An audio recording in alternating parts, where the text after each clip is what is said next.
Welcome to WB jobs and career news. Jobs and career news YouTube চ্যানেলে তোমাদের সকলকেই স্বাগত। তো আজকে তোমাদের সাথে একটি খুবই গুরুত্বপূর্ণ বিষয় নিয়ে আলোচনা করব, যেটি কিনা পশ্চিমবঙ্গ সরকারের নতুন প্রকল্প যুবসাথী প্রকল্প। এই যুবসাথী প্রকল্পের যে ফর্ম ফিল আপ রয়েছে, তো তোমরা সেটি কিভাবে পূরণ করবে এবং সেই ফর্ম তোমরা কোথায় পাবে তা নিয়ে আজকে বিস্তারিত আলোচনা করব। তাই সকলকেই বলবো ভিডিওটি স্কিপ না করে শুরু থেকে শেষ পর্যন্ত ভালো করে দেখতে থাকো। আর তোমরা যদি এই চ্যানেলে নতুন হয়ে থাকো তাহলে অবশ্যই চ্যানেলটিকে সাবস্ক্রাইব করে পাশে থাকা বেল আইকনটিতে প্রেস করে রাখো। তো বন্ধুরা, এখন আমি আর দেরি করছি না, সরাসরি চলে যাচ্ছি আমাদের এই ফর্ম ফিল আপে। তো ফর্ম ফিল আপে তোমরা দেখতে পাচ্ছ প্রথমেই রয়েছে যেটা দুয়ারে সরকার রেজিস্ট্রেশন নম্বর। এই ফর্মটি কিন্তু তোমরা দুয়ারে সরকারে পাবে এবং এখানে যে রেজিস্ট্রেশন নম্বর রয়েছে সেই রেজিস্ট্রেশন নম্বর কিন্তু দিয়ে দেওয়া হবে দুয়ারে সরকারের পক্ষ থেকে। ঠিক আছে, তো এখানে তোমাদের ফর্ম ফিল আপ করতে হবে না, তার পরবর্তীতে আধার কার্ড নাম্বার।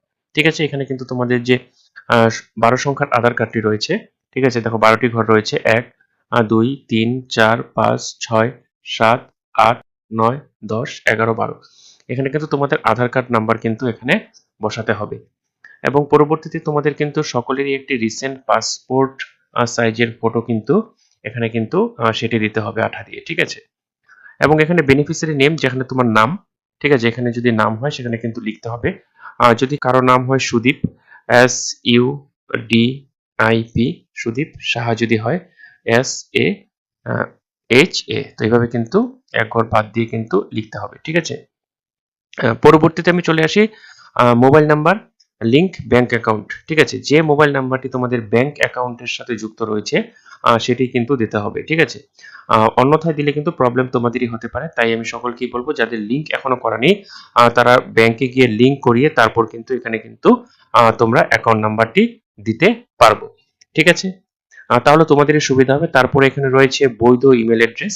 ঠিক আছে, বৈধ ইমেল অ্যাড্রেস কিন্তু এখানে একটি দিতে হবে যদি থাকে। ঠিক আছে, তো আশা করি এখন সকলেরই ইমেল আইডি রয়েছে এবং পরবর্তীতে চলে আসি যেটা মেল ফিমেল রয়েছে, যদি মেল হয় তাহলে মেল এবং ফিমেল হলে ফিমেল বা আদার্স হলে থার্ড জেন্ডার রয়েছে, তাদের জন্য কিন্তু তৃতীয় অপশনও কিন্তু খোলা রয়েছে। তারপর চলে আসি আমি জন্ম তারিখে, এবং জন্ম তারিখের যেটা ডেট অফ বার্থ রয়েছে এখানে দেখতে পাচ্ছ তোমরা DDMMOI। ঠিক আছে, তাহলে এখানে প্রথমে ডেট যদি হয় 0209, ঠিক আছে, 2001, 2001 যদি কারো হয় তাহলে কিন্তু এভাবে দিতে হবে। তারপর তোমরা দেখতে পাচ্ছ এখানে এস, ঠিক আছে, যেটা 1/4/2026 অনুযায়ী যে বয়সটা হবে সেই বয়সটা কিন্তু লিখতে হবে। আর যদি কারো বয়স হয় 26 বছর, ঠিক আছে, 26 ইয়ার্স ওয়াই দিয়ে, এবং এখানে যদি 08 হয় 08 মান্থ দিলেও কিন্তু এখানে হয়ে যাবে। তারপর এখানে পিতার নাম, এটাও কিন্তু ব্লক লেটারে লিখতে হবে, যার যার বাবার নাম, এবং যার মাদার্স নাম এখানেও কিন্তু একইভাবে ব্লক লেটারে লিখতে হবে এবং দুটো লেখার মাঝখানে কিন্তু একটা গ্যাপ দিতে হবে। তারপরে এখানে স্পাউস নাম, স্ত্রী বা স্বামীর নাম যদি হয় তাহলে কিন্তু সেখানে দিতে হবে এবং এক্ষেত্রেও কিন্তু একটি গ্যাপ দিয়ে ব্লক লেটারে লিখতে হবে। ঠিক আছে, তারপরে ক্যাটাগরি, ঠিক আছে, যদি ক্যাটাগরি হয় এসসি হয় তাহলে এখানে এসসি ক্লিক করতে হবে। ঠিক আছে, এখানে এসসি ক্লিক করতে হবে, যদি এসটি হয় তাহলে এসটি, বা ওবিসি হলে ওবিসি, আর যারা জেনারেল রয়েছে তারা জেনারেল। ঠিক আছে, আর তারপরে এখানে সার্টিফিকেট নম্বর রয়েছে, তো সার্টিফিকেট নম্বরটি কিন্তু এখানে সুন্দর করে ভালো করে লিখতে হবে যাতে ভুল না হয়।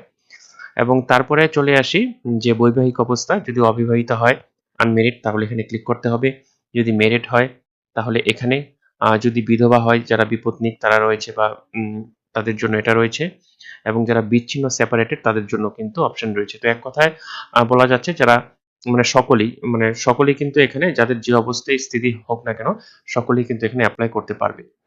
তারপরে যেটা হাউস নাম্বার, ঠিক আছে, তো হাউস নাম্বার যেটা রয়েছে, বাড়ির প্রত্যেকেরই বাড়ির নম্বর রয়েছে এখানে, সেটি কিন্তু ভালো করে ফিল আপ করতে হবে যার যার বাড়ির নম্বর রয়েছে। তারপরে এখানে ভিলেজ তোমরা দেখতে পাচ্ছ, ভিলেজ, তো এখানে তোমরা ভিল লেখে, ঠিক আছে, বা ভিলেজ VILL লিখে তোমরা কিন্তু লিখতে পারবে, বা যেহেতু এখানে ভিলেজ রয়েছে তোমরা সরাসরিও কিন্তু এখানে লিখতে পারবে। ঠিক আছে, তারপরে পোস্ট অফিস, পোস্ট অফিস এভাবে এখানে লিখতে হবে। এবং তারপরে রয়েছে জিপি বা গ্রাম পঞ্চায়েত, যাদের যেটা গ্রাম পঞ্চায়েত রয়েছে তারা এখানে গ্রাম পঞ্চায়েত লিখবে, এবং যাদের শহরে বাড়ি রয়েছে তারা কিন্তু এখানে ওয়ার্ড নম্বর কিন্তু লিখতে হবে। ঠিক আছে, ওয়ার্ড নম্বর, ওয়ার্ড 09 বা 02 এভাবে লিখতে হবে। তারপরে ব্লক বা মিউনিসিপ্যালিটি, ব্লক, পৌরসভা, কর্পোরেশন যে এলাকা রয়েছে সেই এলাকাটি লিখতে হবে, উল্লেখ করতে হবে, পুলিশ স্টেশন, থানা, ঠিক আছে, এটাও কিন্তু ভালোভাবে এখানে এই বক্সে কিন্তু লিখতে হবে। তারপরে রয়েছে জেলা, ডিস্ট্রিক্ট, যার যেটা ডিস্ট্রিক্ট হয় যারা যদি হয় বাঁকুড়া BAKURA এভাবে কিন্তু লিখতে হবে। তারপর রয়েছে পিনকোড, যার যেটা পিনকোড রয়েছে, এবং এখানে কিন্তু ওয়েস্ট বেঙ্গল, যেহেতু প্রকল্পটি শুধুমাত্র ওয়েস্ট বেঙ্গলের জন্য, তার জন্য কিন্তু এখানে ওয়েস্ট বেঙ্গল ফিল আপ করে দেওয়া রয়েছে। তারপরে চলে আসলাম যোগ্যতা। তোমরা দেখতে পাচ্ছ মাধ্যমিক বা সমতুল্য পরীক্ষার বিবরণ। ঠিক আছে, তো এখানে রোল নাম্বারটি কিন্তু ভালো করে লিখতে হবে, যেটা রোল নাম্বার হয় নং, এবং এখানে ইয়ার যেটি তোমরা পাস করেছো। যদি কেউ 2001 সালে মাধ্যমিক পাস করে থাকে তাহলে কিন্তু এখানে 2001 এভাবে লিখতে হবে। ঠিক আছে, তারপরে কোন বোর্ড রয়েছে। ঠিক আছে, যদি ওয়েস্ট বেঙ্গল বোর্ড যেটা হয় WBBSC, CBSC বা SC রয়েছে, বা WW মাদ্রাসা বোর্ড বা অন্য যদি বোর্ড হয়, তাহলে এখানে কিন্তু তোমরা ক্লিক করলেই হবে বা দাগ দিয়ে দিলেই হবে। তারপরে এডুকেশনাল কোয়ালিফিকেশন, শিক্ষাগত যোগ্যতা সর্বোচ্চ। যদি কারো গ্রাজুয়েশন কমপ্লিট করা থাকে তাহলে গ্রাজুয়েশন, বা যদি কারো পোস্ট গ্রাজুয়েশন কমপ্লিট করা থাকে তাহলে পোস্ট গ্রাজুয়েশন লিখতে পারবে। তারপর চলে আসলাম পেশা, মানে কোন পেশার মানুষ এখানে আবেদন করতে পারে। তো এখানে যারা সরকারি চাকরিজীবী রয়েছে বা সরকার থেকে অন্যরকম কোনো সুযোগ সুবিধা পান না, তো কৃষক বন্ধু যারা পান তারাও কিন্তু এখানে অ্যাপ্লাই করতে পারবেন না।